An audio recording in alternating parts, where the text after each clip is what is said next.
Hey, everybody. Today we're diving into one of the hottest topics in enterprise risk management, AI, from risk mitigation to compliance. Everyone knows the rule book, the playbook, the blueprint, if there ever were one, is being rewritten by AI. So I'm really happy to have an innovator in this space today at LogicGate. Nick, how are you? I'm good. How about you? Good. Thanks for joining. New England representation here, both in the Boston area. Before diving into all things AI and risk, maybe introduce yourself, your background, and how do you describe LogicGate these days? Yeah, so my name's Nick Kathman. I am the CISO here at LogicGate.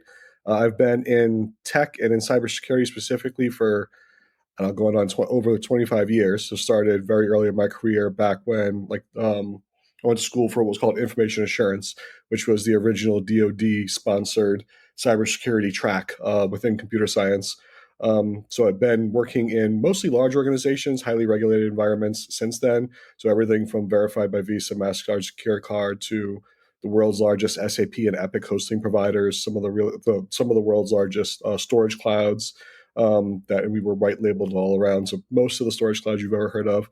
So mostly with really large, really complex, really regulated environments. And now here at LogicGate, trying to help our customers, grow and mature in their risk management and GRC maturity journey.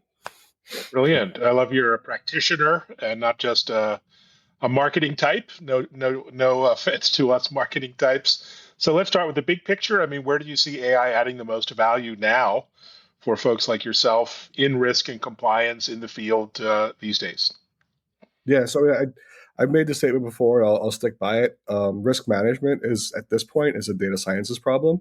I think if you look at the security side of the house, we're swamped with data. We've got so much data. Just look at what most security organizations are paying for their SIM costs and their data storage costs, and you'll see there's just data coming in from all over the place, and every one of your tools is giving you data all the time. But on the GRC side and the risk side, a lot of times that they're data starving. So how do we bridge that gap to really understand like every component within your cybersecurity program is linked in one way? And like one of the big examples I always get, or questions I always get is how do you set your risk tolerance?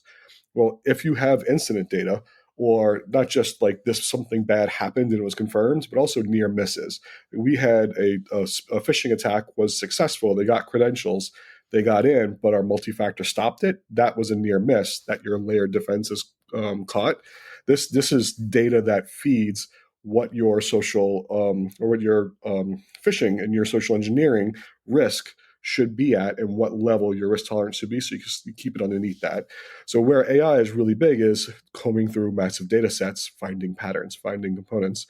And this will be, I think, where the industry will lean towards is we're going to take all of this data that we have on the security side, on the tool side, on the program side, and really start to feed it into custom models and custom prompts where it can go through and find those patterns and say, the last couple times that your company had these control failures in conjunction with these risk indicators, in conjunction with this other event, is when you had something bad happen related to that risk. So that risk is actually rising. The risk is going up. The risk level is going up, and you should probably take an effort to stop that now. And I think that's really the biggest thing that I can see AI doing for us right now is just combing through the massive amounts of data and making sense of it. Yeah, great point there. Also seeing cyber insurance playing a core part of risk mitigation. How is AI changing the way underwriting works? Yeah, so I mean they're using it for the same reasons the other side around. So, if you look at like cyber insurance for a long time was really just you fill out your questionnaires and they would kind of just rate you based on that. And there wasn't a lot of underwriting data yet for them to understand like what is the risk to this organization in this region, so on and so forth. Like just the data the underwriters had wasn't there yet. Because still at that time, most companies had no idea they were actually compromised. And if you read Verizon breach reports back, 10 years ago, most companies were breached for 18 months before they ever realized it. Right. With ransomware, that's gotten shorter because now they just immediately instead of just stealing your data and persisting for a really long time, they hit you with extortion, trying to get money out of you faster. So I think now there's more underwriting information so that they know like what works, what doesn't work. And one of the things that you'll see is in cybersecurity or in cyber insurance specifically, now most of the underwriters will have a technical security engineer assigned to them as well. So as they're reading the questions, they can understand like, did you actually implement this control, or is this, is what the company telling me, does it make sense? And then from the AI side, really taking all of that data now and looking for inconsistencies, looking for any type of patterns that don't make sense, and then kind of giving it like a scoring rubric. So an example is I was speaking to some underwriters a while ago, and they're security engineers, and certain EDR players or certain EDR companies perform extremely well, certain ones don't. So your kind of rubric based on which provider you used can reduce your risk and can reduce your information, but it also goes into what other layer of controls you have on there and how that works together. So I think AI is really helping them, just the same thing as what we're looking at risk management, going through the data and coming up with those patterns, coming up with those indicators that they can really write policies against. Yeah, great insight. So you mentioned the data problem. What other big vulnerabilities or blind spots are you seeing out there in enterprise AI adoption today? Oh, just the prolification of it. It's, AI Yeah. has it's kind of, I equate it almost to the internet. The Mhm. internet changed the way we do business completely in this world. And like, so AI, it affects everything from your FP&A to your product to engineering to how you do security to how you do marketing. And the use cases are very different. And then a lot of times what you'll see is your company will have a whole bunch of SaaS services, a whole bunch of applications they're using to help support it. And then just without an opt-in, they'll turn on the AI Mm. functionality. And now you're kind of chasing because you've already done your TPRM assessment against them. You understood everything that was risky about that, but now there's a whole new risk lens that you have to now evaluate against it. And I'll tell you, most of these companies, when you start asking them the AI questions and like what, how do they do their AI program? How do they have AI governance? It's like looking at this like deer in headlights. They don't know. The product teams are running very, very quickly. I almost call it running with scissors to get the AI functionality in there to keep up with the market demand. That they're not always stepping back and saying, "Is this appropriate? What we're doing?" And then companies are, on the receiving end trying to figure out, is it appropriate for the product teams? Yeah, of course, you don't know what you don't know. So, what does a successful AI governance framework kind of look like in practice? Where are people falling short? I mean, the biggest thing is just looking at it as a single threaded, AI is AI. Mhm. It's like the internet; it changes everything. So really, just understanding what are the use cases that you're trying to achieve. So how you would assess risk of, we enabled AI in our SAP instance is very different from how you're going to assess the risk of AI for, I'm going to build my own LLMs for use in my Mm. product. And as well as, I'm going to implement Copilot for engineering, or I'm going to implement Copilot for end users. So like you have to really step back and say, what is the use case? And then it's a lot of it comes down to the what you've been doing in risk management for a long time: data, sensitivity, and impact. So understanding, in the marketing side, if we're going to use an AI tool to help write and to help, build images and sheets and product briefings and whatever else like that, it's taking data that you're giving out to the internet for free anyway.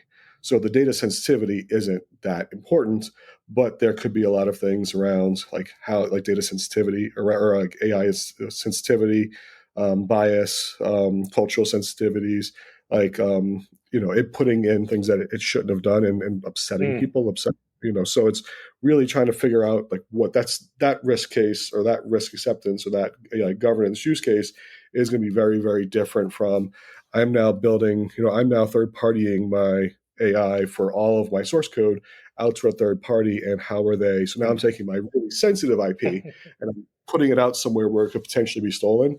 That's a completely different use case that you have to evaluate.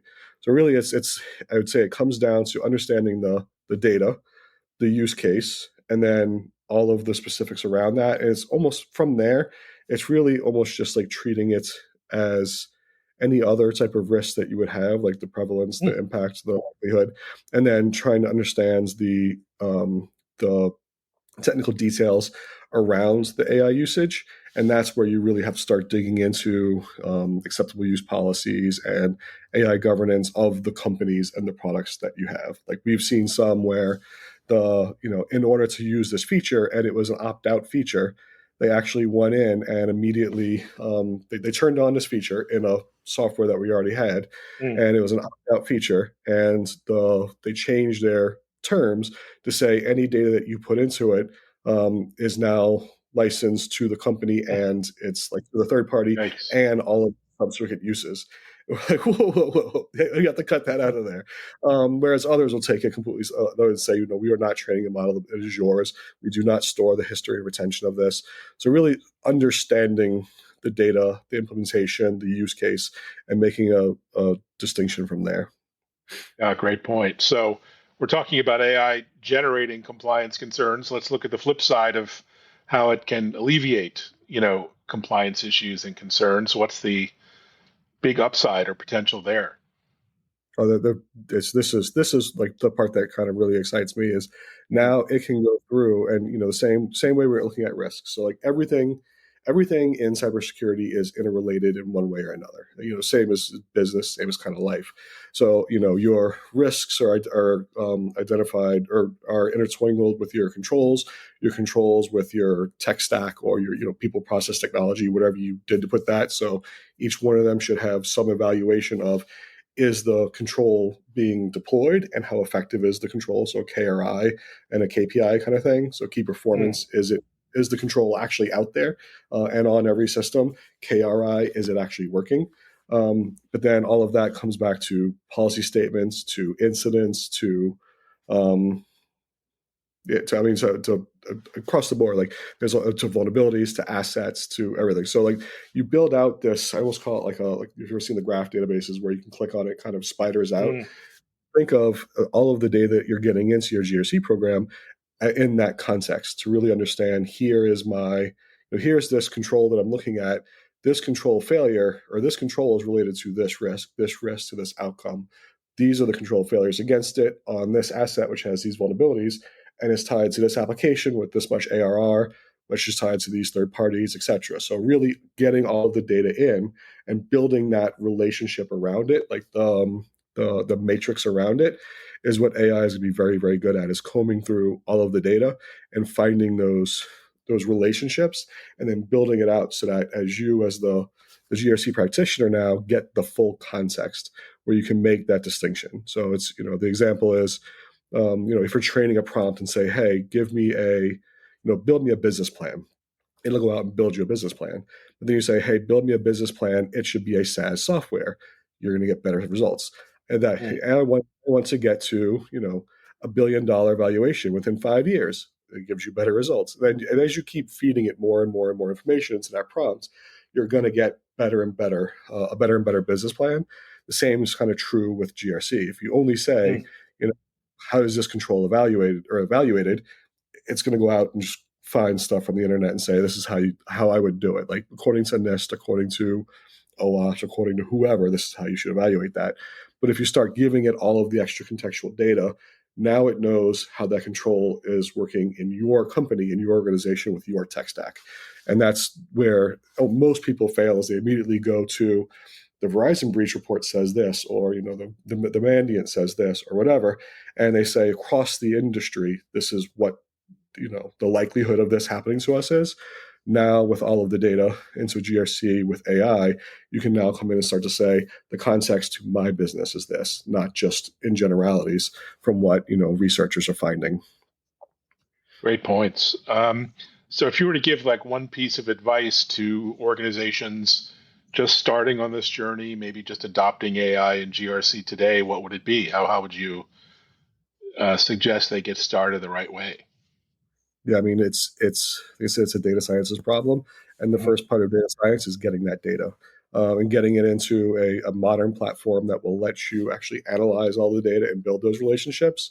So it's understanding, not just like step back and say, okay, here are all the processes that we have. We have a user access review that happens once a quarter. Why do we do that? What is that control, or like what is that process implemented of control? And if I have this control and we're doing this, what is the risk associated with that? And then really stepping back and saying, okay, like what are we trying to stop, and building out that big tree from there. And then as you start building this out and you start building all these complexity or all these data hierarchies, you'll start to understand, here's the data that I now need in to understand where the risks are, where the controls are, where the control failures might be, how this is contributing to the bottom line of the business, how this is contributing to this product A, B, how this is contributing to pipeline. And really, so just start to understand and just on a whiteboard even draw out that flow, and then start to understand all those data points that you want to bring in, and then get a modern platform that can really start to bring this stuff in that has AI based built into it to start to understand this. That would be the first step is understanding the problem, scoping the problem, whiteboard, piece of paper, charting, Visio, whatever, can do that really well. And then figure out, okay, now that I understand the scope, now how do I get the data to support it? And then putting that into something where you can actually analyze it and get insights.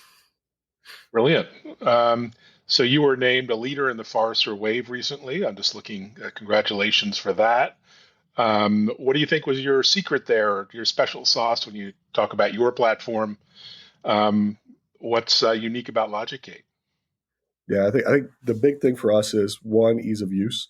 Like customers, I mean, both our power users who are like the admins of the platform for the customer, as well as the end users who a lot of times are doing the assessments, doing the third-party risk assessments, the privacy assessments, whatever.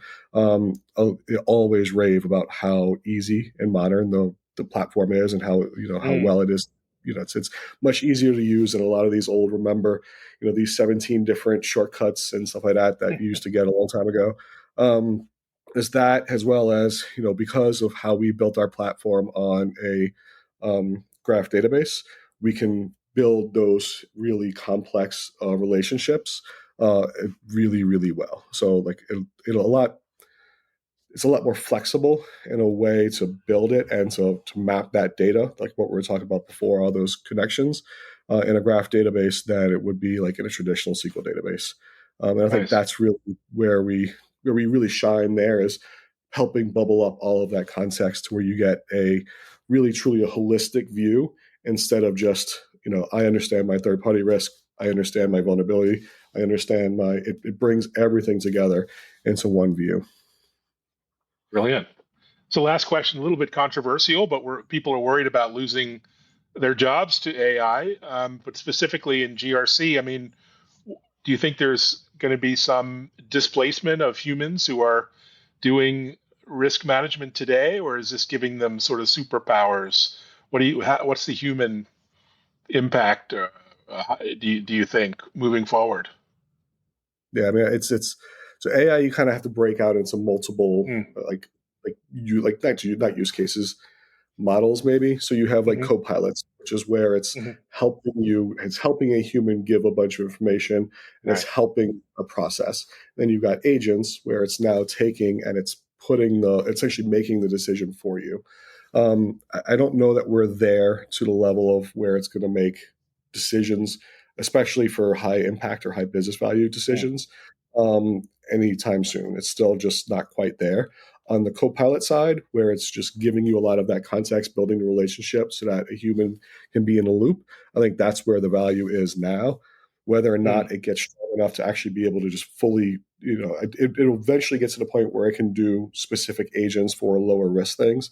Like third-party risk management is a prime example of this. It can go through your contract, your SOC 2, your CAKE, your ISO, your vulnerability report, your pen test report, et cetera, and really come down and say, okay, this is a low risk vendor. It has access to this amount of, to this data that's not really sensitive to the company. And from a resilience perspective, it's not going to take down the company if this vendor goes down, either due to a cybersecurity event or, an operational event or whatever. Then, that's where an agent can come in and say, okay, we've evaluated all of this, and based on our scoring rubric and the sensitivity of it, we can just go ahead and approve this as a lower moderate risk type of vendor. But as it gets into the higher tiers of risk, I don't see. I see it almost in the short term hiring more GRC people because the Mm. data will be so much more there that you can actually make those decisions and find the risks before they become a problem, versus the other way around. Now, I can't predict what will happen 20 years in the future as AI becomes a lot more powerful. Who knows? But I think as of right now it's a tool in the cog, in the tool, but it's definitely going to be an assistant for a long time. That's great. Well, good news for compliance officers everywhere. Thanks so much for joining. Really insightful view behind the curtain and how the magic is being made. Thanks so much, Nick. Appreciate your time.